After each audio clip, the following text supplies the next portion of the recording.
Today I'm going to show you how to transfer data wirelessly from an old iPhone to a new iPhone. Basically what you need to do is you need to make sure that Wi-Fi and Bluetooth are turned on the old iPhone. Also, I do recommend connecting both iPhones to a power source. You won't need the cables to transfer data because, as I said before, it'll be wireless. So let's get started. Here's the new iPhone. Of course, peel off the sticker and then turn it on. Okay. Swipe up to open. And by the way, this may take kind of longer than expected because there's quite a bit of data on the old iPhone, but I'll try to get through the main parts of it as quickly as I can, and I may skip a couple steps too. So I'm going to select English.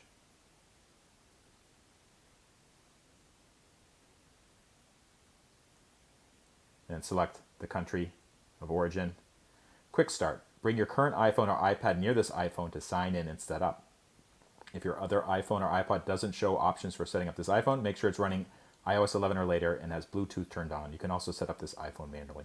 So I'm going to do the quick start method, and let's see if it can work. Okay, so I don't know if you can see that, but it just says set up new iPhone, unlock to continue. So it's connecting.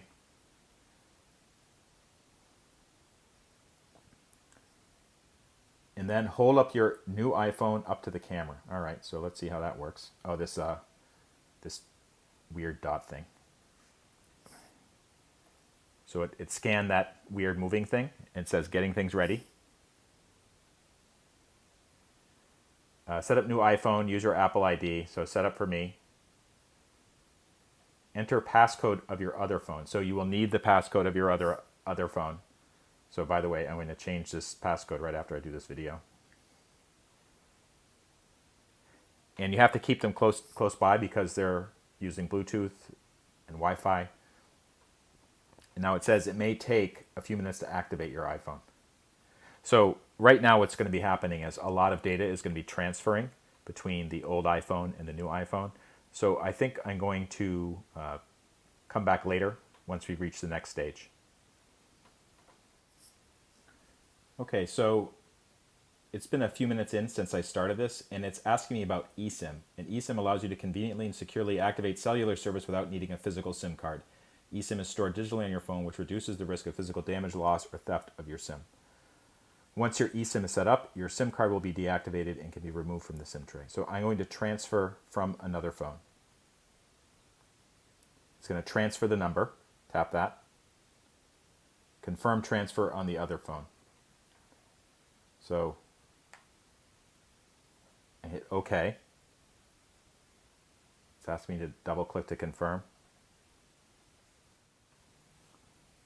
So now it says connecting to network, and then it says cellular setup complete. The new number, or sorry, my old number is now active on this phone. I'm going to tap continue. Tap that again.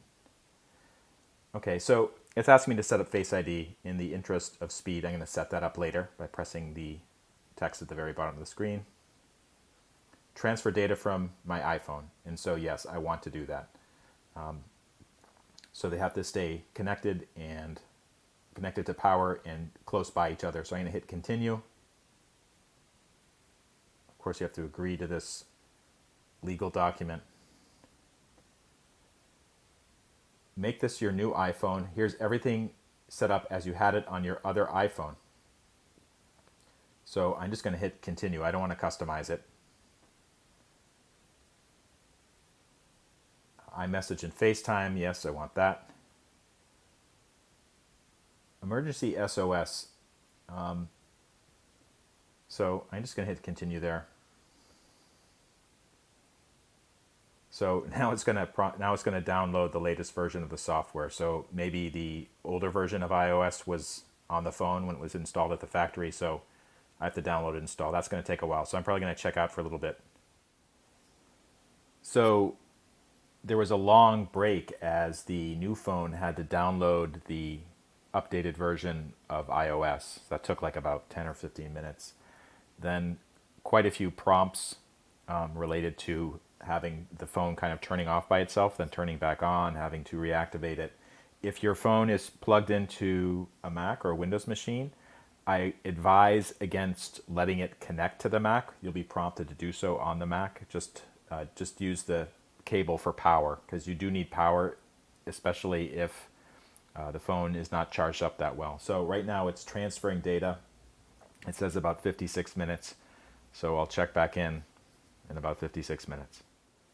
One other thing to note during the data transfer process, if the phone screen turns off, or both of them turn off, don't worry, the data is still transferring over. This has happened a couple times, so basically you don't need to tap the screen to keep it lit or anything like that. Even if the screens go dark, the data transfer will still work as long as the phones are next to each other. So once the transfer is complete, you'll get a message like this on the old iPhone, and then the new iPhone will start to reboot. So it's asking me to set up the Apple Pay, which is actually a really useful feature. I'm going to set it up later in Wallet just in the interest of saving time. Emergency SOS, so hit continue. And this is basically the same screen that I have on my old iPhone. So the phone is now completely set up.